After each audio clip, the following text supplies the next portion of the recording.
بسم الله الرحمن الرحيم الحمد لله رب العالمين والعاقبة للمتقين والصلاة والسلام على رسوله محمد وعلى آله وأصحابه أجمعين اما بعد السلام علیکم برادران عزیز و اعتبار محترم مهمانان عزیز و گرام قدر درگاه خداوند عظیم الشان در این شب‌های مبارک فرارسی ماه شریف رمضان هر یکی ما و شمایان اینجا حاضر گردیدیم که عبادت خداوند را آغاز نماییم. با فرارسی ماه شریف رمضان هر یک حاضر بودگان را تبریک و مبارکباد میگوییم. از درگاه خداوند متعال پرسان و جویان میشیم که بر خدمهای حاضر بودگان حسنات و برکات عطا فرماید. این ماه شریف آمده ایستاده را و خاندان تمام خلق عزیز کشور ما، تمام مسلمان‌های کشور ما مبارک گرداند. برای برپا داشتن یک ماهینه عبادت هر یکی ما و شما را خواهیم می‌گرداند. خداوند عجباداشتی بزرگ برای برپا داشتن ماه شریف رمضان وعده نموده است که یک نعمت‌های بزرگ خداوند، هدیه بزرگ خداوند برای ما و شمایان یک ماهینه روزه بوده است. برای برپا داشتن نمازهای تراویح، شب قدر که نعمت‌های بی‌نهایت بزرگ از طرف خداوند برای ما و شما هدیه ماه شریف رمضان گرفته آمده ایستادند. هر یکی ما و شما خودش آسان می‌گرداند. این شب در تمام مسجدهای جمهوری تاجیکستان نیز در قطار دیگر مملکت‌های اسلامی آنهایی که برپا می‌دارند عبادت خداوند را انجام می‌دهند نماز تراویح آغاز گردیده ایستاده است. یک شکر و سپاسگزاری می‌کنیم خداوند عظیم الشان را که چنین دولت تنج و آرام، خاندان آرام برای هر یکی ما و شمایان عطا فرموده است. خداوند همینقدر فراهم آورد که الحمدلله ماه شریف رمضان به هر یکی ما و شمایان را رسانید و همه باید آگاه باشیم که برای این پورگی برپا داشتن عبادتش و هر یک ما و شمایان را اهل عائله‌مان را خواهیم می‌گرداند. وقت‌های غنیمت، فرصت‌های بی‌نهایت مناسب بوده است برای برپا داشتن خداوند و عبادتش. وقتی قبول دعا که این را نباید هر یکی ما و شما ضایع گردانیم. علی قدر امکان البته عبادتش را انجام می‌دهیم. شکر خداوند را می‌کنیم که همین تنجی آرامی دولت، تنجی آرامی خاندان هر یکی ما و شمایان بوده است که خداوند فراهم آورده است که نعمت‌های بی‌نهایت بزرگ خداوند در این بهارانی که وقت فصل کشت و کار، فصل مهنت دهقانان میباشد که راست آمد و این نوروزی که در تمام دولت‌های گرد و اطراف جشن گرفته شد. چنین یک نعمتی بزرگ بوده است که البته باید ما و شما شکرگزار باشیم. اکنون برادران عزیز و معتبر، برای برپا داشتن نماز تراویح که ختم کل قرآن میشن، خداوند خالق‌های ما و قوای الهی خودش عطا فرماید. برای برپا داشتن نماز تراویح که حاضر گردیدم، خداوند تن صحت و خاطر جمعشان عطا فرموده، حفظشان را مستحکم گرداند، قوای الهی عطا فرموده. برای خدمت کردن و شما آمدن که اجر و پاداشش هم در این دنیا هم در آخرت خودش پروردگار عطا فرماید. مسجد جای عبادتگاه است. اکنون مسجدها را نگاه داشتن خودش یک برای نمازگزاران خودش یک عملهای نیک حساب می‌یابد. چقدر جوانان برادران ما و شما که اطراف اهل محله سخاوتمندان چقدر خدمت‌ها انجام دادند، مسجد را تازه نمودند، آماده نمودند، همه من جایها را برای نمازگزاران آماده نمودند. ایستادیم که دیگر چیزها آوردند که خداوند اجر و پاداشش خودش از خزینه غیبش عطا فرماید. اینکه من اینجا طهارت خانه و دیگر جاها را آماده نمودند، چقدر خدمت کردند. آن برادرانی که خدمت کردند، خیرات و احسان کردند، همین میدانند که چقدر ثواب نازل میشود. بعضی آنها حتی گفتند که نام را بیان نکنید، گفتند خداوند عملهای نیکشان را خدا دستگیر این دنیای آخرتشان میگردانی، خیرات و احسان کردگی‌هاشان اجر و پاداشش هم در این دنیا هم در آخرت پروردگار خزینه غیبت خودت عطا فرمایید. اکنون برادران معتبر، همین برای برپا داشتن نماز قانون جمهوری تاجیکستان نیز وجود دارد که هر سال گفته می‌گذاریم که مسئولیت پدر و مادر در تعلیم و تربیت فرزند برآورده شده است. این هم البته بیهوده نیست که فرزندان ما و شمایان تعلیم علم گیرند. گفته این قانون‌ها را جاری نمودند. در همین قانون بعضی چیزها را از کلام مجید خداوند گرفته داخل نمودند. جوانان و اکنون چیزی که بیان فرمود قانون که نباید که میگن تا سن 18 سال مسجد را وارد شوند، بیان فرمودند. روزی یکشنبه بود، مجلس شده گذشته بود، در اینجا رئیس محله تمام امامان تمام مسجدهای پنج وقته بود مسجدهای جامع اشتراک نموده بودند که در آنجا باز تاکید نمودند که خواهید که مسجدتان گشادگی ایستد قانون را رعایت کنید. البته قانون خداوند جای اول رو می‌ایستد. دومش آن قانونی که جمهوری تاجیکستان برآورده شده برای ما و شما پیشنهاد نمودند. این هم البته هر یک ما و شما عهده‌دار هستیم که اجرایش آن را به عمل پذیرفته گردانیم. برادران عزیز معتبر، برای همین جوانان را در خانه تعلیم دهیم. خانه هم ایستاده همین نمازهای خانه انشاءالله نوراً علانو میشد. مقصد اساسی همین است که مسجد و اهل مسجد و مسجدهای محله های ضرری وارد نشود. برادران این طوری فهمیدن آن در کار. دیگرش این که از دور و نزدیک می‌آییم برای نماز گذاشتن. همینجا مشکل هست، آنهایی که ماشین گیتی می‌آیند افت-و-ماشین‌های خود را در همون جا گذارند، راه‌ها بسته نشود که همین هم یک سبب نشود. خوش و خرسندگی که معایشگی رمضان پیشروز گیریم، خوش و خرسندگی که عبادت کرده ایستاده برای رضای خداوند خدمت کرده و به انجام برسانیم. همیشه یک ما شما باید آگاه باشیم. مقصد اساسی همین اندرسی مسجد به یک ضرر نرسد. اصلی مسجد علاقه حال چقدر که من اهل محله باز گفتیم خدمت کردن، همه خدا خدمت کرده ایستاده باز یگان چیز به گرفتار نشوند. البته دستگیری اهل محله کردن نکرد. گرد اطرافنگی و نزدیکانگی‌ها پیاده بیان، هر یک قدم مانده آمدگی ما و شما یک قدم ماندگی ها مانده یک ثواب نوشته می‌شده است. دوم قدمی که برداشته می‌شود خداوند یک گناهی همین اهل نمازگزارا که برای نمازگزاری مسجد میلیون مغفرت میکند که بیان فرمودند که هر یک کلاماتون به یک ثواب نوشته میشود. چقدر خدمتگزاری آموختن بسیار خوب بوده است. و اینچنین علام پیشوای ملت پرزیدنت کشورمان که نامه تبریکی فرستادند برای هر یک خلق فرد مسلمان اهل کشورمان که با فرارسی با هجرت رمضان تبریک نمودند، تبریکات آن جناب را می‌رسانیم. اینچنین مفتی جمهوری تاجیکستان و راهبران ولایت، رهبران ناحیه، رهبران جماعت‌ها تبریک نمودند که تبریک آنها را میرسانیم برای شمایان، شمایان که البته خداوند این ماه شریف آماده ایستاده را با خیر و با فیض و با برکات بگرداند. تن صحت، خاطر جمع، تنجی آرامی کشور ما پایدار و استوار گرداند. تنجی آرامی خانه دلی ما و شما را پایدار و استوار گرداند. و همسایه ها، دولت های همسایه نیست چنین تمنا داریم که خداوند مهر و محبت نسبت همدیگر عطا فرماید که یک نعمت بزرگ از همین هدیه رمضانی که رمضان آورده ایستاده است، از مهر و محبتی بین بندگان خداوند نیز بوده است که من همه خود اینجا نشستیم از روی همه علیه نور بارده ایستاده است. چون نیتی نه که اینجا حاضر گردیدگی با همدیگر مهر و محبت، دوستی و رفاقت البته پایدار و استوار میگردانند که همین یک نعمتی بین‌حد بزرگ است که همین به اند آگاه باشیم که دولت‌های همسایه‌ها هم خداوند فیض و برکات خودش نازل گرداند و همدیگر فهمی بین دولت‌ها و برپا دارد پروردگار. عموما دعا می‌کنیم که خداوند ماه شریف آمده ایستاده را با خیر و با فیض و با برکات بگرداند. طاعت و عبادت‌های یکراهینه انجام می‌دهید خودت آسان گردانیده قابل قبول درگاهت پروردگار خودت بگردانی. خداوند این خالق‌ها و قوه الهی خودت عطا فرمایی که برای برپا داشتن نماز حاضر گردیدن که کل قرآن را برای ما و شمایان در یک ماه قرائت کرده می‌تیم.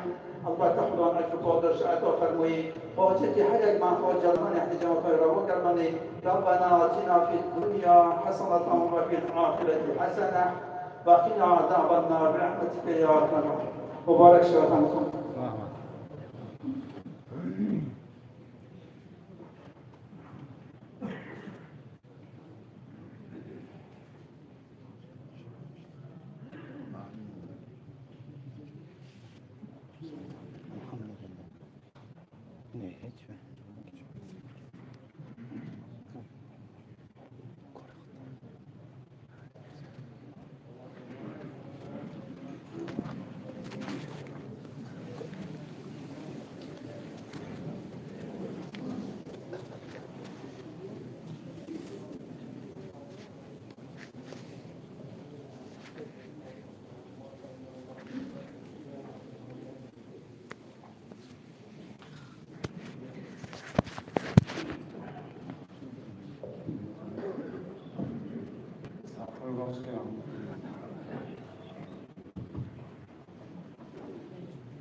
الله أكبر.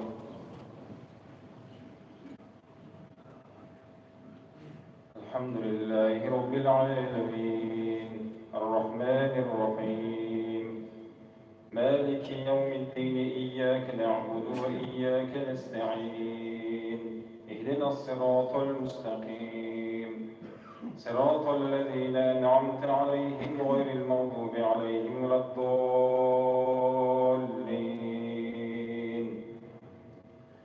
يا أيها الذين آمنوا كتب عليكم الصيام كما كتب على الذين من قبلكم لعلكم تتقون أياما معدودات فمن كان منكم مريضا أو على سفر فعدة من أيام أخر وعلى الذين يطيقونه فدية طعام مسكين فمن تطوع خيرا فهو خير له وأن تصوموا خير لكم إن كنتم تعلمون. الله أكبر. سمع الله لمن حمده. الله أكبر. الله أكبر. الله أكبر.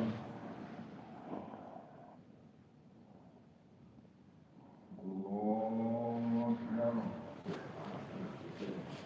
الحمد لله رب العالمين الرحمن الرحيم مالك يوم الدين إياك نعبد وإياك نستعين اهدنا الصراط المستقيم صراط الذين أنعمت عليهم غير المغضوب عليهم ولا الضالين.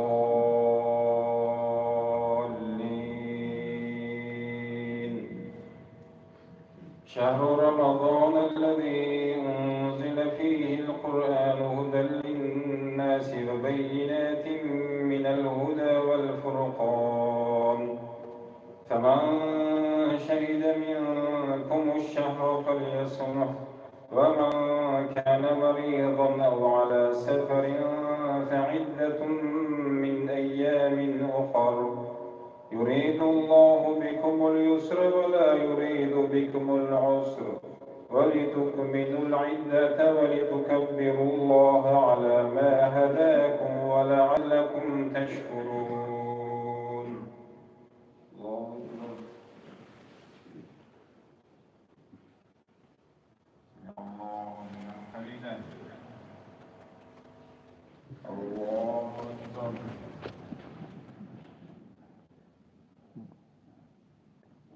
الله أكبر. الله أكبر. الله أكبر. الله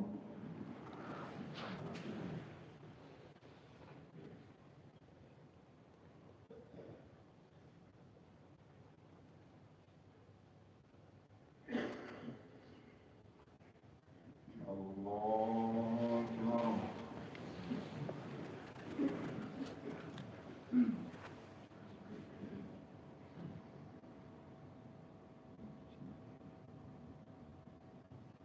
الله أكبر.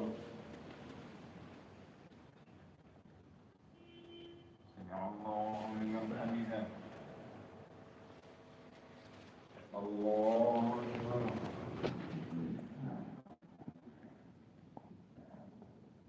الله أكبر. الله أكبر.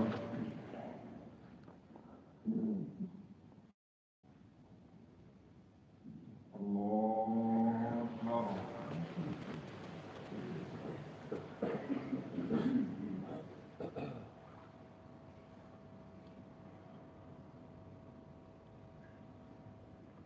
الله أكبر.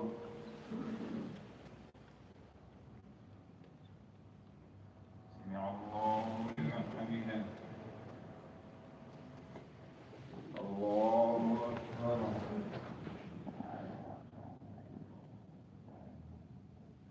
الله أكبر. الله أكبر.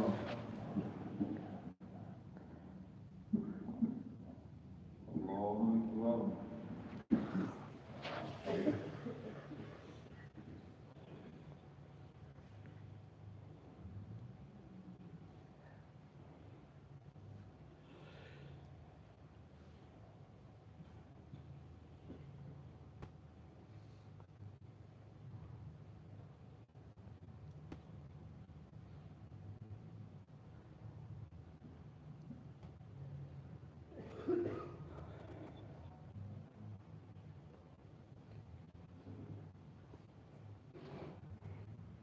السلام عليكم ورحمة الله.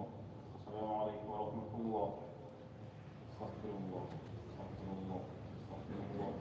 اللهم أنت السلام ومنك السلام تبارك يا ذا الجلال والإكرام.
الله أكبر.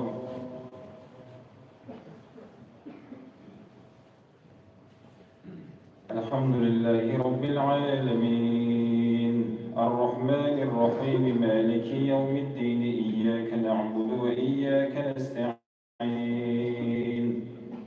اهدنا الصراط المستقيم صراط الذين أنعمت عليهم غير المغضوب عليهم ولا الضالين.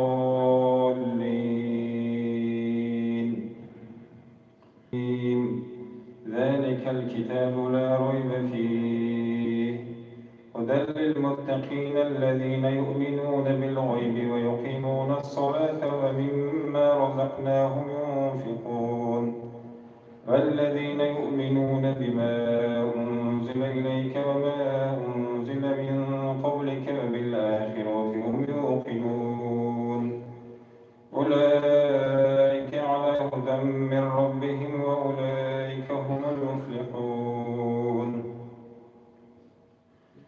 إن الذين كفروا سواء عليهم أنذرتهم أم لم تنذرهم لا يؤمنون ختم الله على قلوبهم وعلى سمعهم وعلى أبصارهم غشاوة ولهم عذاب عظيم.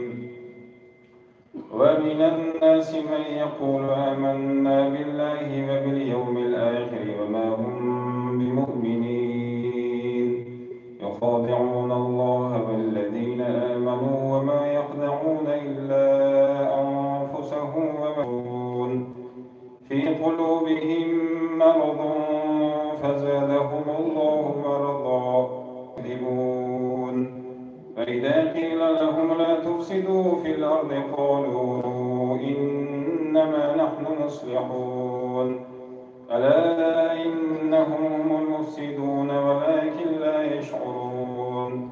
فإذا قيل لهم آمنوا كما آمن الناس قالوا أنؤمن كما آمن السفهاء ألا إنهم هم السفهاء ولكن لا يعلمون.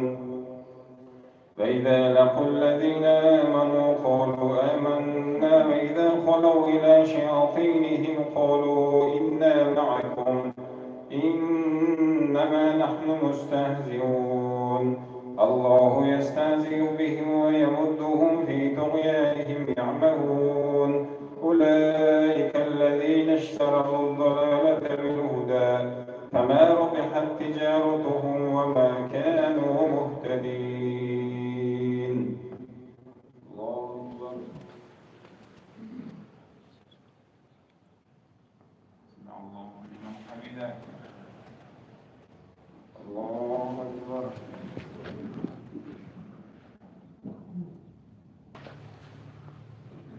الله أكبر.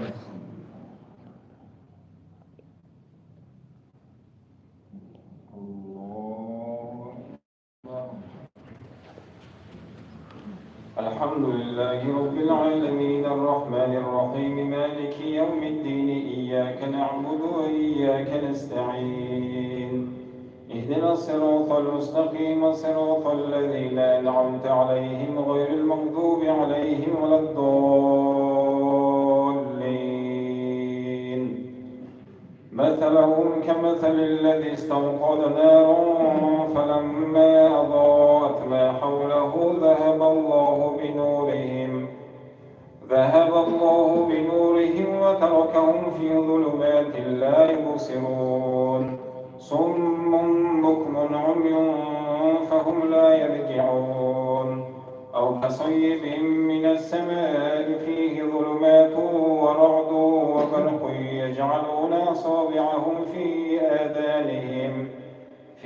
آذانهم من الصواعق حذر الموت والله محيط بالكافرين يكاد البرق يخطف أبصارهم كلما أضاء لهم مشوا فيه وإذا أظلم عليهم قاموا ولو شاء الله لذهب بسمعهم وأبصارهم إن الله على كل شيء قدير. يا أيها الناس اعبدوا ربكم الذي خلقكم والذين من قبلكم لعلكم تتقون الذي جعل لكم الأرض فراشا والسماء بناء وأنزل من السماء ماء فأخرج به من الثمرات رزقا لكم فلا تجعلوا لله أندادا وأنتم تعلمون فإن كنتم في ريب مما نزلنا على عبدنا فأتوا بسورة من مثله وادعوا شهداءكم من دون الله إن كنتم صادقين فإن لم تفعلوا ولن تفعلوا فاتقوا النار التي وقودها الناس والحجارة أعدت للكافرين. الله أكبر. الله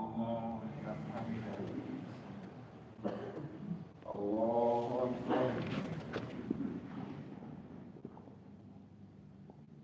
الله أكبر.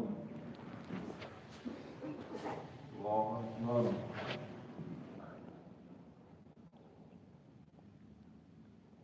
الله أكبر.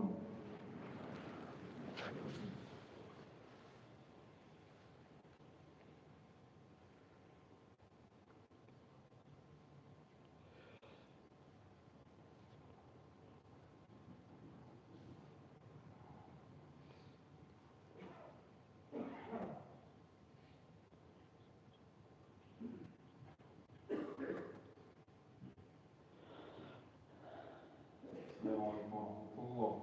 السلام عليكم ورحمة الله.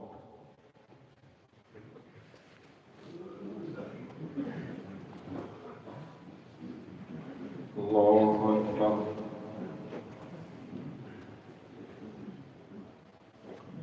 الحمد لله رب العالمين الرحمن الرحيم مالك يوم الدين إياك نعبد ونستعين اهدنا الصراط المستقيم صراط الذين أنعمت عليهم غير المغضوب عليهم ولا الضالين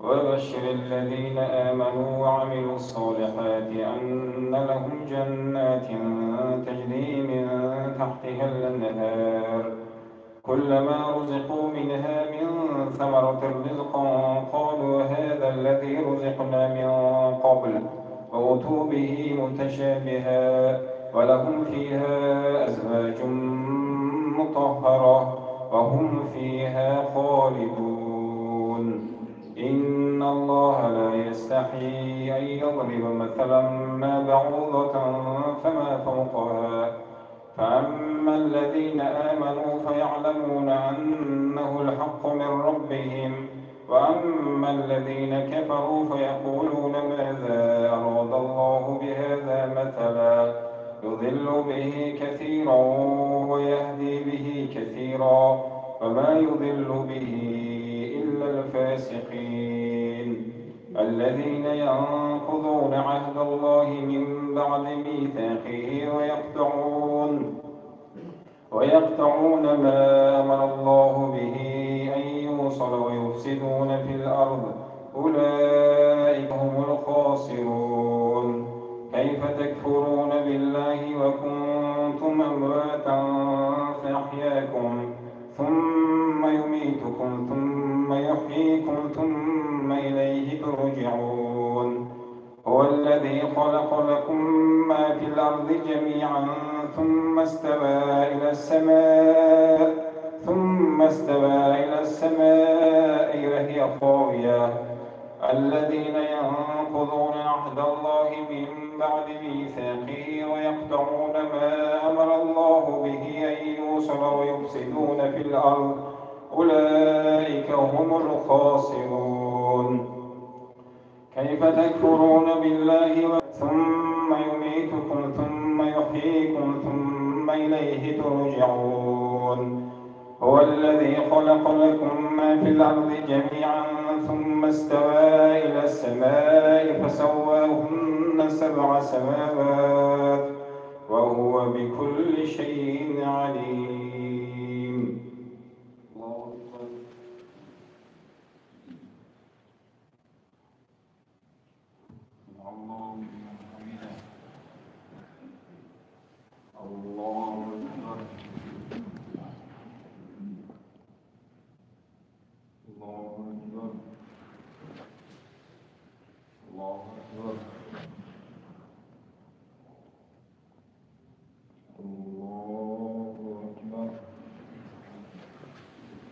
الحمد لله رب العالمين الرحمن الرحيم مالك يوم الدين إياك نعبد وإياك نستعين اهدنا الصراط المستقيم صراط الذين أنعمت عليهم غير المغضوب عليهم ولا الضالين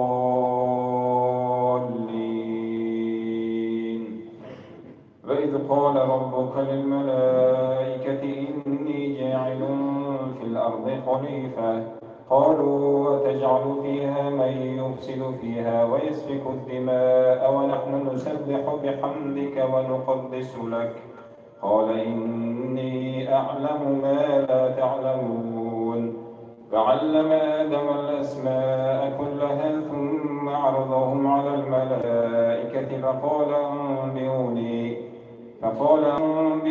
بأسماء هؤلاء إن كنتم صادقين قالوا سبحانك لا علم لنا إلا علمتنا إنك أنت العليم الحكيم قال يا آدم أنبئهم بأسمائهم فلما أنبأهم بأسمائهم قال ألم أقل لكم إني أعلم غيب السماوات والأرض وأعلم ما تبدون وما كنتم تكتمون وإذ قلنا للملائكة اسجدوا لآدم فسجدوا إلا إبليس أبى واستكبر وكان من الكافرين فقلنا يا آدم اسكن أنت وزوجك الجنة وكلا منها رغدا حيث شئتما ولا تقربا هذه الشجرة فتكونا من الظالمين فأزلهما الشيطان عنها فأخرجهما مما كانا فيه فقلنا اهبطوا بعضكم لبعض عدو ولكم في الأرض مستقر ومتاع إلى حين فتلقى آدم من ربه كلمات فتاب عليه إنه هو التواب الرحيم الله أكبر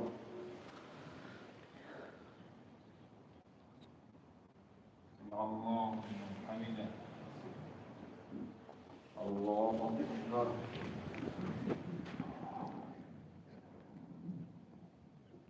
الله أكبر الله أكبر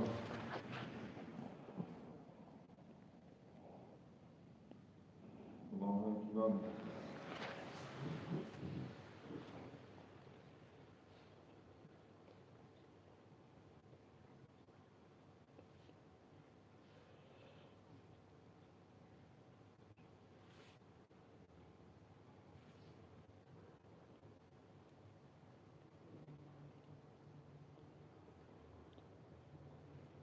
السلام عليكم ورحمة الله السلام عليكم ورحمة الله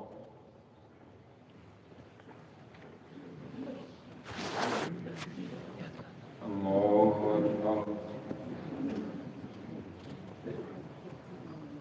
الحمد لله رب العالمين الرحمن الرحيم مالك يوم الدين إياك نعبد وإياك نستعين اهدنا الصراط المستقيم صراط الذين أنعمت عليهم غير المغضوب عليهم ولا الضالين قل اهبطوا منها جميعا فإما يأتينكم مني هدى فمن تبع هداي فلا خوف عليهم ولا هم يحزنون والذين كفروا وكذبوا بآياتنا أولئك أصحاب النار هم فيها خالدون يا بني إسرائيل اذكروا نعمتي التي أنعمت عليكم وأوفوا بعهدي أوف بعهدكم وإياي فارهبون فآمنوا بما أنزلت مصدقا لما معكم ولا تكونوا أول كافر به ولا تشتروا بآياتي ثمنا قليلا وإياي فاتقون ولا تلبسوا الحق بالباطل وتكتموا الحق وأنتم تعلمون فأقيموا الصلاة وآتوا الزكاة واركعوا مع الراكعين أتأمرون الناس بالبر تنسون أنفسكم وأنتم تتلون الكتاب أفلا تعقلون فاستعينوا بالصبر والصلاة فإنها لكبيرة إلا على الخاشعين الذين يظنون أنهم ملاقو ربهم وأنهم إليه راجعون يا بني إسرائيل اذكروا نعمتي التي أنعمت عليكم وأني فضلتكم على العالمين واتقوا يوما لا تجزي نفس عن نفس شيئا ولا يقبل منها شفاعة ولا يؤخذ منها عدل ولا هم ينصرون. الله أكبر.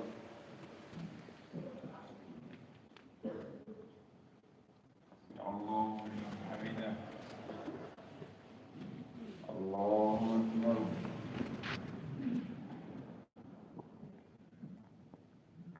الله أكبر. الله أكبر. مالك يوم الدين إياك نعبد وإياك نستعين اهدنا الصراط المستقيم صراط الذين أنعمت عليهم غير المغضوب عليهم ولا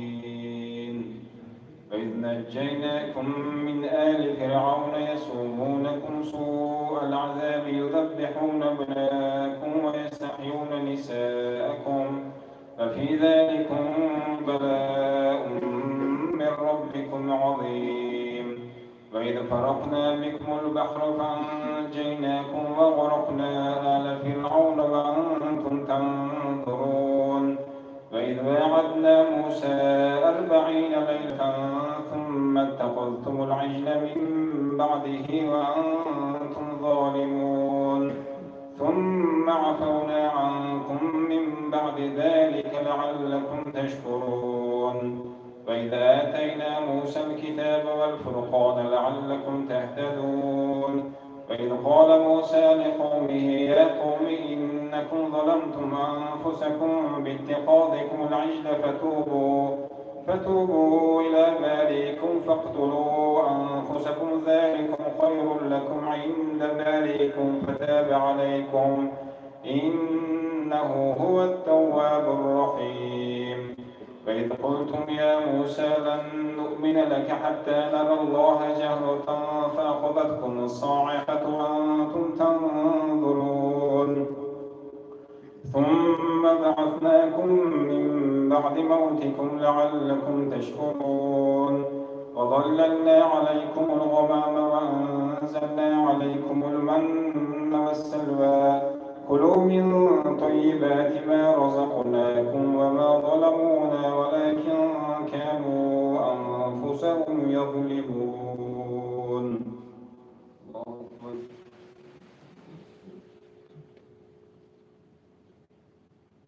الله لمن حمده. الله أكبر.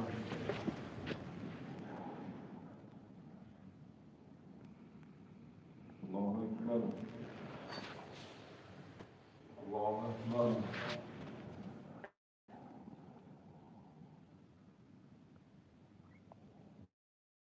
الله أكبر.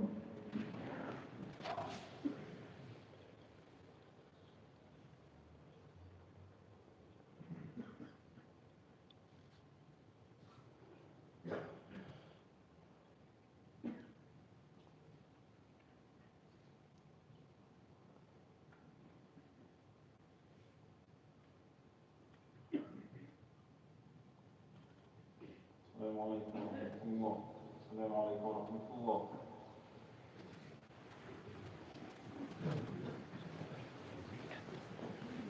الله أكبر. الحمد لله رب العالمين الرحمن الرحيم مالك يوم الدين إياك نعبد وإياك نستعين اهدنا الصراط المستقيم صراط الذين أنعمت عليهم غير المغضوب عليهم ولا الضالين قلنا ادخلوا هذه القرية فكلوا منها حيث شئتم رغدا وادخلوا الباب سجدا وقولوا حطة نغفر لكم خطاياكم فسنزيد المحسنين.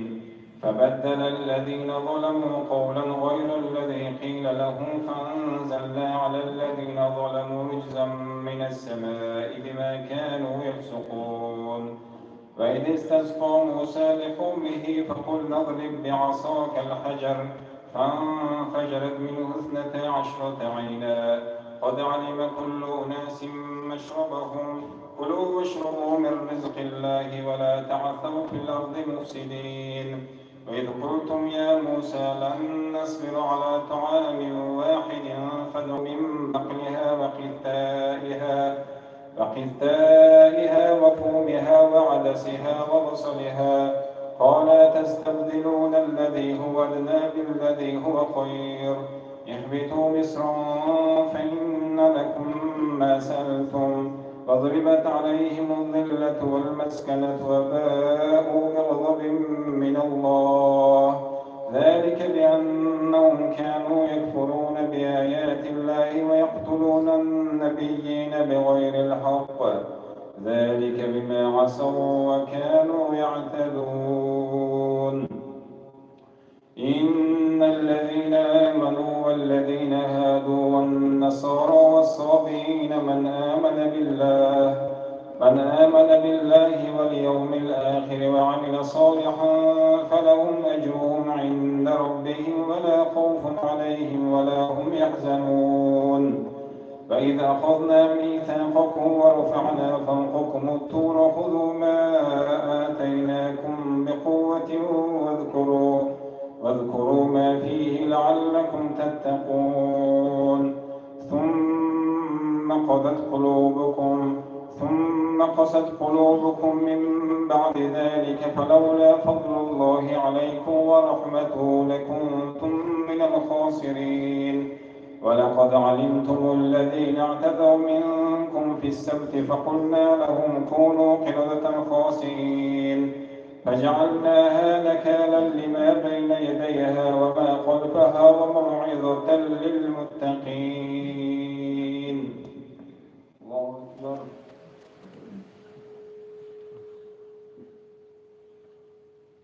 سمع الله لمن حمده.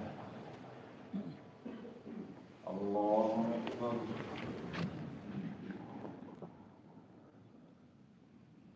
الله أكبر. الله أكبر.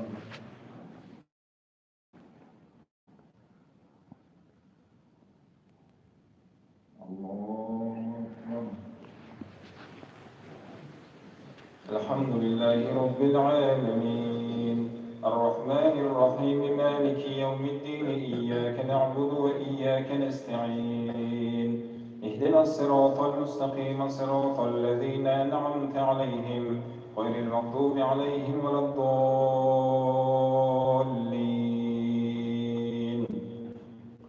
وإذ قال موسى لقومه إن الله يأمركم أن تذبحوا بقرة قالوا أتتخذنا هزوا قال أعوذ بالله أن أكون من الجاهلين. قالوا ادع لنا ربك يبين لنا ما هي قال إنه يقول إنها بقرة لا فارض ولا بكر عوان بين ذلك فافعلوا ما تؤمرون.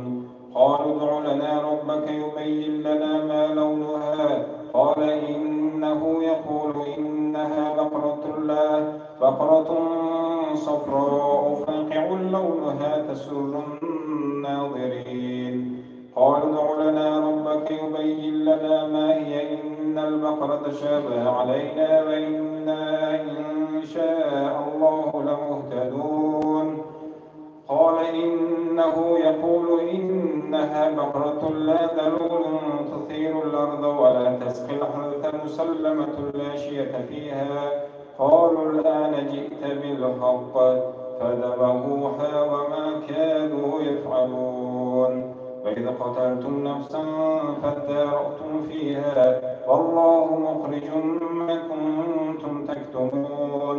فقلنا اضربوه ببعضها كذلك يحيي الله الموتى ويريكم آياته لعلكم تعقلون ثم قست قلوبكم من بعد ذلك فهي كالحجارة وأشد قسوة فإن من الحجارة لما يتفجر منه الأنهار فإن منها لما يشقق فيخرج منه الماء فإن منها لما يحبط من خشية الله وما الله بغافل عما تعملون أفتطمعون أن يؤمنوا لكم وقد كان فريق منهم يسمعون كلام الله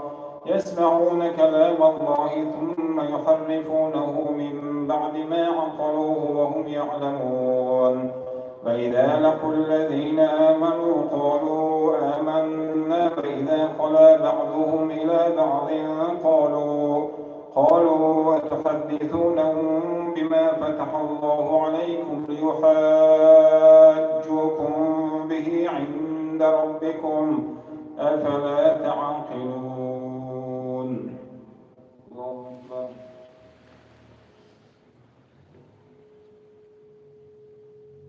سمع الله لمن حمده. الله أكبر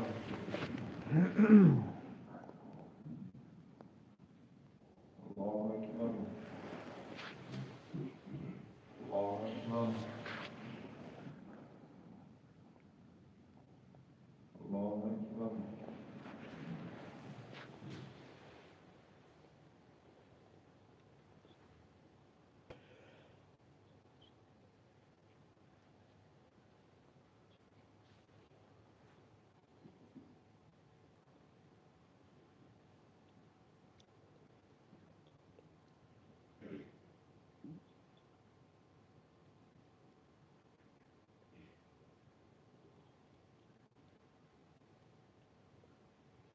السلام عليكم ورحمة الله.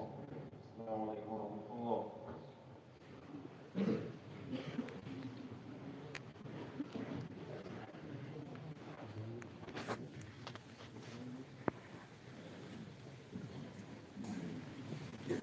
الله أكبر الحمد لله رب العالمين الرحمن الرحيم مالك يوم الدين إياك نعبد وإياك نستعين اهدنا الصراط المستقيم صراط الذين أنعمت عليهم غير المغضوب عليهم ولا الضالين أفلا يعلمون أن الله يعلم ما يسرون وما يعلنون فمنهم أميون لا يعلمون الكتاب إلا أماني بينهم إلا يظنون فويل للذين يكتبون الكتاب بأيديهم ثم يقولون هذا من عند الله ليشتروا به ثمنا قليلا فويل لهم مما كتبت أيديهم وويل لهم مما يكسبون وقالوا لن تمسنا النار إلا أياما معدودة قل اتخذتم عند الله عهدا فلن يخلف الله عهده أم تقولون على الله ما لا تعلمون بلى من كسب سيئة وأحاطت به خطيئته فأولئك أصحاب النار هم فيها خالدون والذين آمنوا وعملوا الصالحات أولئك أصحاب الجنة هم فيها خالدون وإذ أخذنا ميثاق بني إسرائيل لا تعبدون إلا الله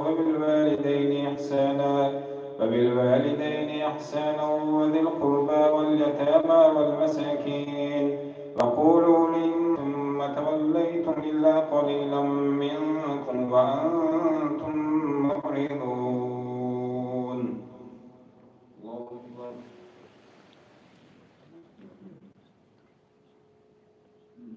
سمع الله لمن حمده.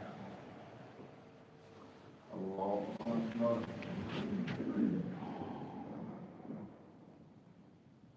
الله أكبر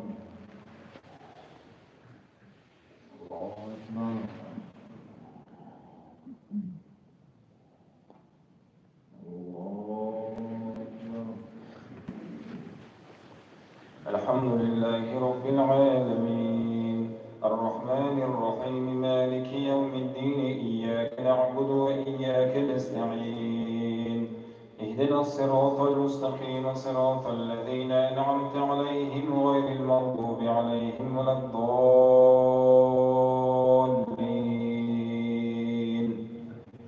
وإذ أخذنا ميثاقكم لا تسفكون دماءكم ولا تخرجون أنفسكم من دياركم ثم أقررتم وأنتم تشهدون ثم أنتم هؤلاء تقتلون أنفسكم وتخرجون فريقا منكم من ديارهم تظاهرون عليهم بالإثم والعدوان وإن يأتوكم أسارى تفادوهم وهو محرم عليكم إخراجهم أفتؤمنون ببعض الكتاب وتكفرون ببعض فما جزاء من يفعل ذلك منكم إلا خزي في الحياة الدنيا ويوم القيامة يردون إلى أشد العذاب وما الله بغافل عما تعملون أولئك الذين اشتروا الحياة الدنيا بالآخرة فلا يخفف عنهم العذاب ولا هم ينصرون ولقد آتينا موسى الكتاب وقفينا من بعده بالرسل فآتينا عيسى ابن مريم البينات وأيدناه بروح القدس كلما جاءكم رسول بما لا تهوى أنفسكم استكبرتم ففريقا كذبتم وفريقا تقتلون وقالوا قلوبنا غلف بل لعنهم الله بكفرهم فقليلا ما يؤمنون. الله أكبر.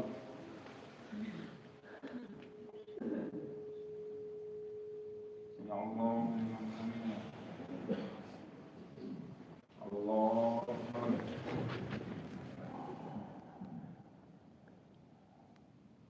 الله أكبر. الله أكبر.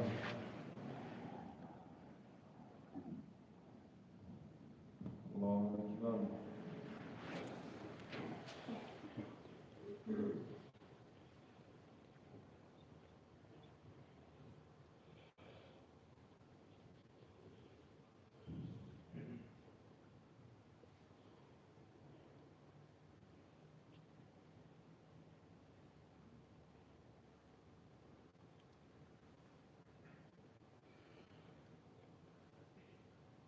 السلام عليكم ورحمة الله. السلام عليكم ورحمة الله.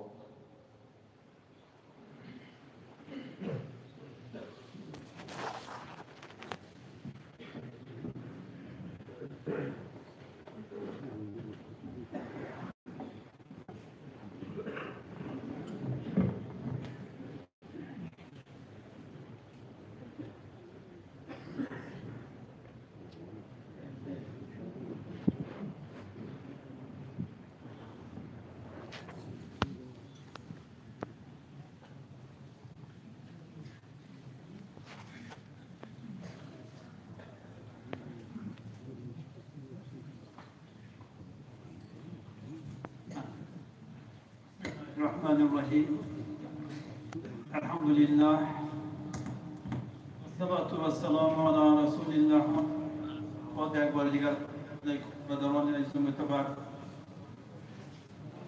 عزیز گرام قدر درگاه خداوند عظیم الشان هر که شما اومدید نور دیدار تاج سر گفته ایستاده از درگاه خداوند انسان و جویان میشیم که بر قدم‌های حجر بزرگواران حسنات و برکات عطا فرماید.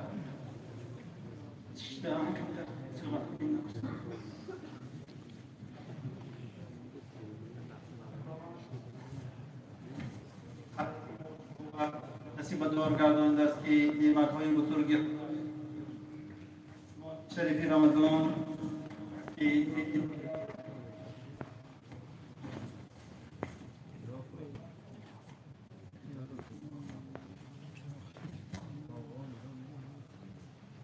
و به مخلوقان ما و شمایان میگردیده است.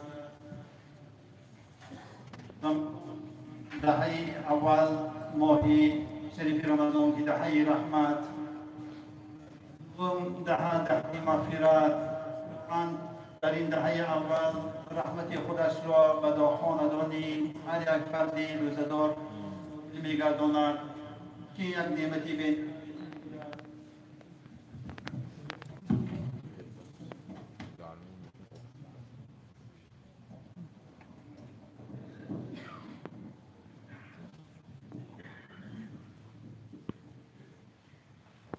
خداوند نعمت خودش را برای ما و شما عطا می‌فرموده است که در این ماه‌های مبارک یعنی همین رحمت خودش برای ما یک نعمتی بی‌نهایت بزرگ بوده است که کسی که به رحمت خداوند سزاوار می‌شود میگویند چنان بزرگ بوده است که رحمت پروردگار عظیم الشأن که حتی شخصی گناهکار را از دوزخ مغفرت فرموده می‌برآورده است.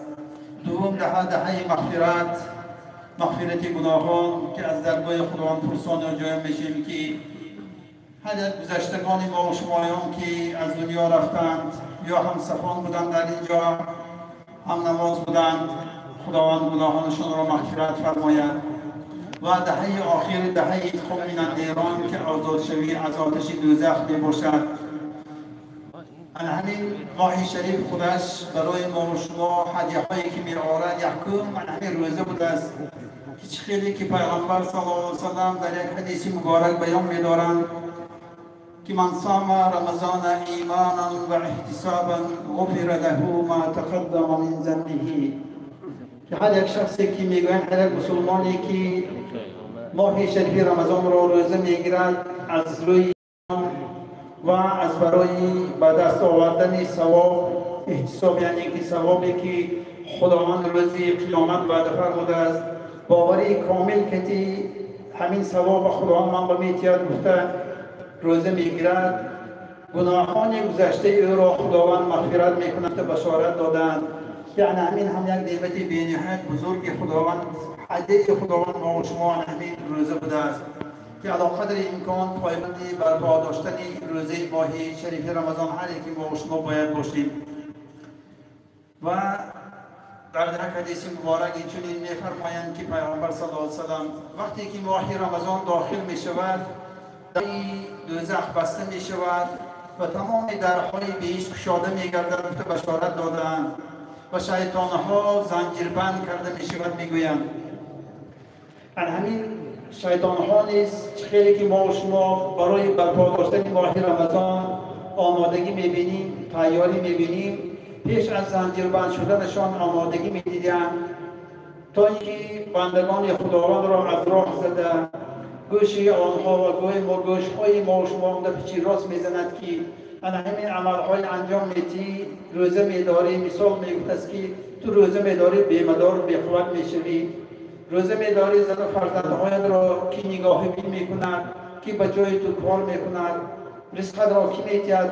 همین خیلی سخن‌ها که انسان یک راه گمراهی را انداخته از همین برکات ماه شریف رمضان به بهره می‌ماننده است. ما و شما باید قلب و ما نظر کنیم. آدم را خداوند از خاک آفریده است، شیطان را خداوند از شعله آتش خیلی که خودش در قرآن مجید بیان می‌کند آفریده است. برای همین عقل ما و یک چیز درآمد همین انجام می‌تیم گفته زریل خدا ما نرویم. همین قلب تو چی میگوید؟ قلب این هر یک انسان در قلب ما و شما خداوند البته جای دارد که همین قلبتان اگر چی خواهد همین به عمل کردن ما ضرور بوده است. وقتی که دل گواهی دادیم که ما و شما ضرر آور است، بعضی ها هستند که بیماری دارند، دکترها طبیبان حاضر تعیین نمودند که ضرر میکنند گفته این به البته هیچ جای شک و شبهه نیست، لیکن آنهایی که قلبتان میگوید که روزه بارد داری، رمضان برپا داری، از نعمت‌های بزرگ خداوند بهره‌مند شوی، همین به عمل کردن شرط و ضرور بوده است. خداوند همین قدر آسان گرفته است که می‌فرماید که وقتی که بیمار میشوید یا اینکه در سفر هستید از سفر برگشتید، اگر مشقت نباشه همین سفر بیان دارید نوران ادا نبود، لیکن مشقت باشد عذاب میکشته باشید اجازه داده مانده است روزتون میخورید پس آماده ایستاده باز داشته میدهید که اینم یک مرحمت خداوند برای ما و شمایان بوده است بندگان خداوند. لیکن یک چیز فراموش نکنیم که همین 11 ماه خیلی که ما و شما میگردیم دعا میگیم که بسیاری ها دعا میکردن مثل خیلی که پیغمبر صلی الله علیه و آله تعلیم داده بودند که دعا کنید که 6 ماه صحابگان دعا میکردند که روزهای داشتگی ما را خداوند قبول کن. وقتی ما نشو میگفتن که خداوند صحت و سلامت ماهی رمضان و رسان گفته دعا میکردند که همین آنهایی که دعا کردن این را خوب میدانند البته درگاه خداوند را شکرگزاری میکنند. همین یک روزه ماه شریف رمضان را برپا میداریم. همین 11 ماه میگویم مفسران بیان فرمودند که 11 ماه روزه‌داری کنید ثواب یک روزه همین داشتگیتان باز افضلتر است بالاتر میایستد که بیان میدارند. زیرا اینکه خداوند خودش میفرماید که روزه برای من است اجر و پاداشی به من خودم میتونم گفته است. چقدر بزرگی همین یک روزه ثواب روزه ماه شریف رمضان یگان کس غیر الله بزرگ نمیدانسته است که برای همین البته حرکت کرده ایستاده ما و شما همین برپا داریم. خداوند خویش و وقتی که روبرو میشویم همین امیدوار باشیم که خداوند خودش میدهد اجر و پاداش. پیش از روزه داشتن من شب‌های مبارک البته هر یک تومان یک کارهای خطاگی ما هست، بعضی هاش میدانیم بعضیش نمیدانیم.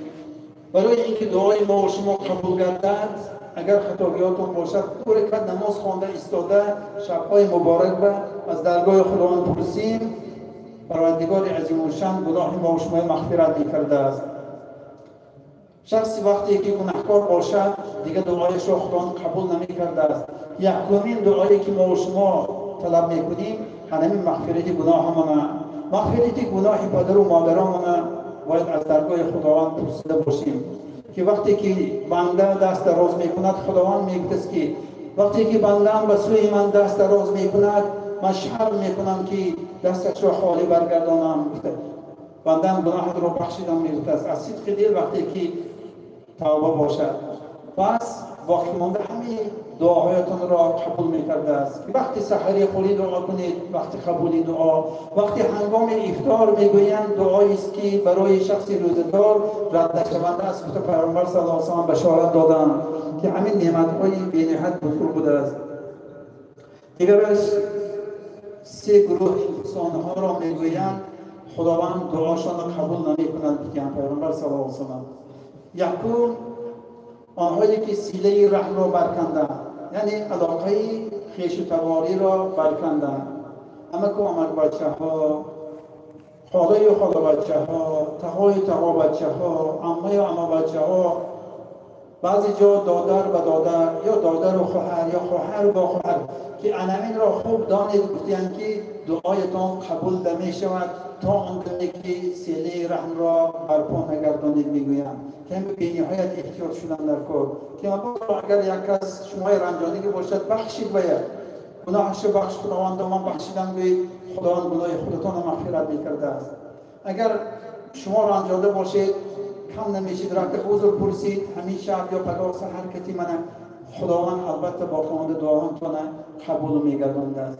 دیگرش فرمودند که عاقل والدین بعضی انسان‌های هستند که پدر و مادر خودشان را گرامی نمی‌دارند. خداوند می‌فرماید که در بسیار آیات‌های قرآن آورده است که خدمت پدر و مادر انجام دهید میگوید غیر الله یگانه هیچ معبودی را پرستش نکنید و بر پدر و مادر خود نیکی کنید. در یک آیه کریمه اینچنین بیان می‌دارد که پیامبر صلی الله علیه و آله بسیار تاکید فرمودند که خدمت پدر و مادر هر دوی آنها را در سن و سال پیرانسالی دریافتید میگویند یا یک دوی آنها را در سن و سال کلانسالی دریافتید البته خدمتشان کرده دعاشان گرفته در بهشت خودتان بگشایید بوده است که همین پدر و مادر نواد را انجامده ماندگی باشیم دانسته ندانسته نگوز پرسی کرده احوالشان خبر گرفته استیم وقتهای غنیمت وقتی دعاگیری حاضر منه سحرشان را تیار کرده تیم افطارشان را آماده کرده تیم دعاشان را گیریم برادران عزیز معتبر که این یک نعمت بی‌نهایت بزرگ بوده است. و دیگرش اینکه سوم طایفه میگویند که شارب الخمر آنهایی که معین کرده شده است و همین البته ما غنیمت دانستن ما در کار بوده است.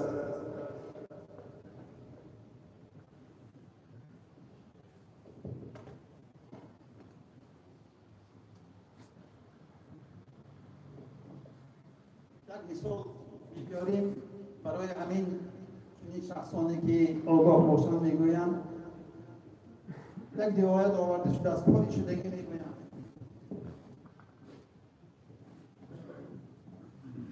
در یک مسجد میگویند یک درویش میبیاد نماز به صف میدرد همراه مینشیدن میگویند یا نشان به یک شخصی بای نشستن میگویند. یک بایی که خداوند دولت دادگی ثروت دادگی لیکن خیرات و احسانشان نیست میگویند کمتر خصیص‌تر میگویند. یا نشان میشینند وای درویشی که گشت میگوید نمازش را برپا دارد نماز بامداد بود میگویند مثال میبرند برای فرصتی وقت را از دست ندادن مثال آورده شده است میگویند دعا میکند پس از نماز که چنان ارگی درگاه خداوند بوده است که میفرماید پروردگار را میگوید همین حاضر من را یک دانه تخم پختگی عطا کن میگوید باز دل من میگوید کمتر تر میوه میجوید میگوید باز میگوید یک برده گوشت پختگی باشد دلم کشیده ایستاده است پروردگار را میگوید و یک تا پوچه یک نان گرم باشد طلب میکند و یک پوچه آب باشد میگوید و بیان شما نشسته که دیگه بای واد میکنن میگوید این آدم میگوید خدا پرستاست نظر خودش به یکی میگوید وای بودگی من دانسته ایستاده میگوید آدم 10 تنگو میگوید ما بسته بودیم میگی صحبت کرده بودیم که 10 تنگر بودی کار را میگوید همین وقتی که کار را انجام دادم کارم وای بینیحد معقول شد 100 تنگ دادم میگوید 100 تنگ دادن خورسن شده گرفته آمدم میگوید یه وقت شده بود من پگاه وقت خرید میکنم بوده نیت کرده خواهرفتم بود بعد نماز بامداد انشاءالله خرید میکنم همین فرصت میگوید شبانه خواب بینم رسول اکرم صلی الله علیه وسلم خوابم با آمدن میگوید پیامبر صلی الله علیه وسلم آمد بودن که ای جوان خداوند به تو 100 تنگ داد همین روز بلی بودم میگوید اصلا نعمتی که خداوند به تو افعاده کرد انا همین پگاهی بر وقت خیز از نماز پیش رفته خرید کنم من همین چیزای فرق بدم تخم میگیری گوشت میگیری میوه میگیری آب میگیری یک سبد انداخته اما یک درویش میشتد بعد نماز بامداد تو میخوانی و بیریم بامداد رو پس برآمده ایران نزد همه مان چقدر خورد سیر شود باقی مانده گرچند کم ماندم خانت به گرفته رو ما دعا روز محشر من از حوض کوثر دست خودم که تو آب میکنم گفتم و در جنت هم نشینی ما میشینیم بودن بشارت دادم میگود از خواب چون خورسن تا رحمت خستم میگود خوابم دیگر نبود خسته نماز داشتم نمازهای تهجد میگود شکرانه کردم برآمد همین چیزهای خرید کرده آمدم نماز خوانده دیدم که همین خسته نشست نزدشون ماندم میگود ای با حیران میشم میگود التماس میگود جوان همین چند پول خریدی من 2 برابر پولش میدم ماندگیشه که یک طلب میکنن یه میگود نمیتونم 10 برابر میتونم باز نمیگود 100 برابر پولش میتونم باز نمیگود توی کرده فکر کرده نیستم بودم 200 برابر میتونم حالا که جوان میگه میگود شما تمام بایگریتون اگر من بچیدم من اینه نمیتونم من شما فهموندم که میگود که پیغمبر صلی الله علیه و سلم چقدر وعده دادم روزهای میگود جنگنده میگود همون حدیثای مثال میبرد که الان جنگنده میگود اسکرها گرسنه تشنه بودن میگود اما جو یکشون خرما بودن یکشون یک بودن نان آوردن کمتر آب همینه بالاش پشته میگود دستشون ماندن هزارها همون اسکرها شرافتی دوی پیغمبر صلی الله علیه و که از یک دستشون گرفته بودن میگوین سیر شدن همه سیر شدن بعد باز بالاش کشیدن که همون 2 دانه خرما ایستاده است اما یک پارچه نان ایستاده است آب حالی هم با پرسش پول ایستاده است میگه که انا همین شرافتی دوی پیغمبر صلی الله علیه و سلم باز وعده دادن که میگوین من را از سادگی حوض کوثر آب میتیم به هیچ انبرسیش به هم نشین هم صحبت میگردن که وعده دادن این تمام بایگریتان دیدم من نمیتونم بوده رحمش مونده برات و این مسئله برای چه آورده شده که هر یک ما فرصت غنیمت بوده است. همین بایدو همه دانستند که همه کدام برآوردین همین قدر نعمت صاحب شوند، لیکن وقت از دست دادن نکردن همه. شیطان وسوسه کرد فکرشان دیگر طرف بودن. ما و شما همین یک نعمت بزرگ ماه شریف رمضان خداوند آورده است. وقتش به البته اهل عائله در کار این فرض است برای هر یک مرد، لیکن با وجود همین وقت ما غنیمت دانسته ایستاده کمتر عبادت ما انجام دهیم. علی قدر حال شبها من غنیمت است وقتی تلاوت قرآن یک پاره می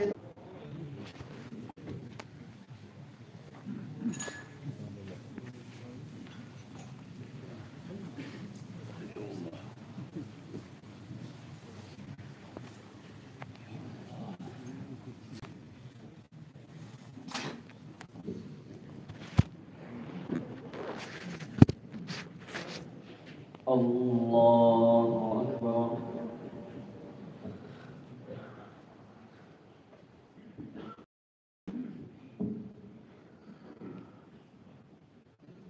الحمد لله رب العالمين الرحمن الرحيم مالك يوم الدين إياك نعبد وإياك نستعين اهدنا الصراط المستقيم صراط الذين أنعمت عليهم غير المغضوب عليهم ولا الضالين.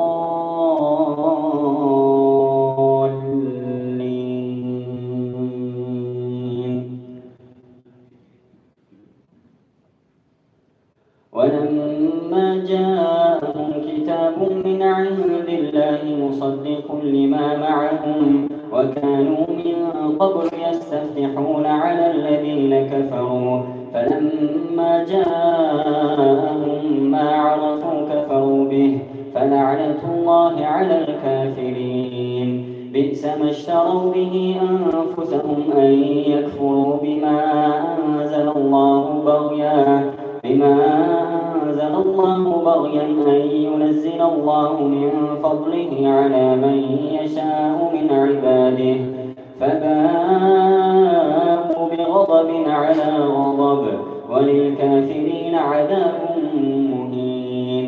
وإذا قيل لهم آمنوا بما أنزل الله قالوا نؤمن بما أنزل علينا ويكفرون بما وراءه وهو الحق مصدقا لما معهم. قل فلم تقتلون أنبياء الله من قبل إن كنتم مؤمنين. ولقد جاءكم موسى بالبينات ثم اتخذتم العجل من بعده وأنتم ظالمون. وإذ أخذنا ميثاقكم ورفعنا فوقكم الطور خذوا ما آتيناكم بقوة واسمعوا قالوا سمعنا وعصينا واشربوا في قلوبهم العجل بكفرهم قل بئس ما يأمركم به إيمانكم إن كنتم مؤمنين.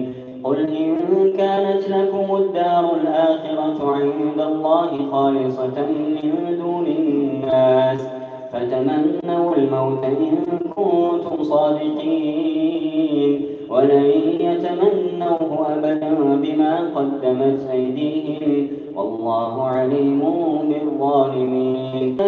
ومن الذين أشركوا يود أحدهم لو يعمر 1000 سنة وما هو بمزحزحه من العذاب أن يعمر والله بصير بما يعملون. قل من كان عدوا لجبريل فإنه نزله على قلبك بإذن الله مصدقا لما بين يديه وهدى وبشرى للمؤمنين. من كان عدوا لله وملائكته ورسله وجبريل وميكال فإن الله عدو للكافرين. ولقد أنزلنا إليك آيات بينات وما يكفر بها إلا الفاسقون. أوكلما كلما عاهدوا عهدا نبذه فريق منهم بل أكثرهم لا يؤمنون ولما جاءهم رسول من عند الله مصدق لما معهم نبذ فريق من الذين أوتوا الكتاب كتاب الله وراء ظهورهم كأنهم لا يعلمون.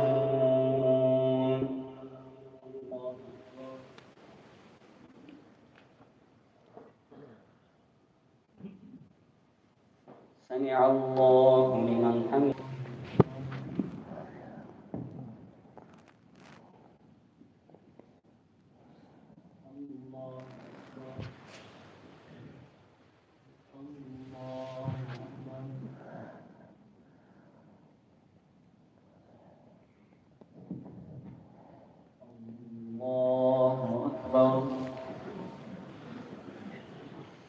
الحمد لله رب العالمين الرحمن الرحيم مالك يوم الدين إياك نعبد وإياك نستعين اهدنا الصراط المستقيم صراط الذين أنعمت عليهم غير المغضوب عليهم ولا الضالين.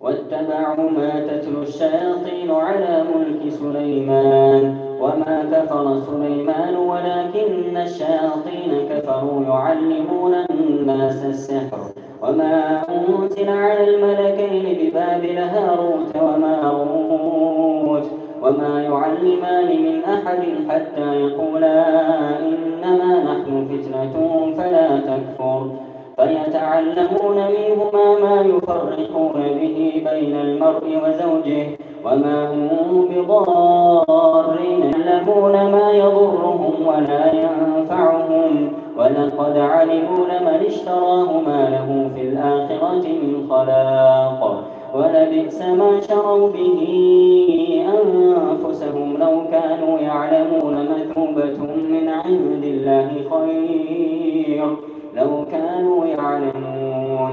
يا أيها الذين آمنوا لا تقولوا راعنا وقولوا انظرنا واسمعوا وللعذاب أليم. ما يود الذين كفروا من أهل الكتاب ولا المشركين أن ينزل عليكم من خير من ربكم والله يختص برحمته من يشاء والله ذو الفضل العظيم.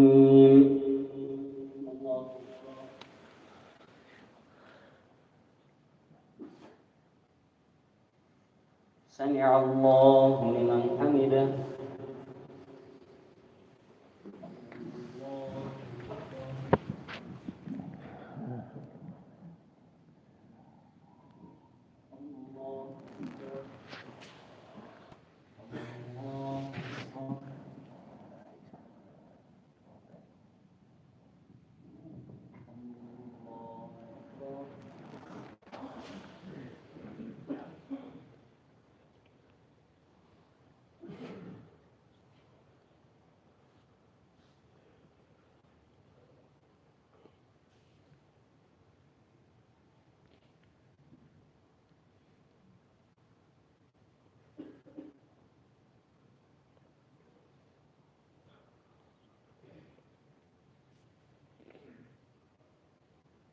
السلام عليكم ورحمة الله. السلام عليكم ورحمة الله.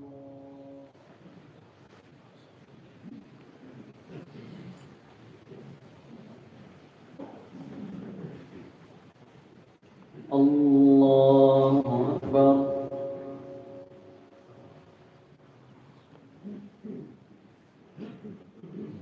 الحمد لله رب العالمين الرحمن الرحيم مالك يوم الدين إياك نعبد وإياك نستعين اهدنا الصراط المستقيم صراط الذين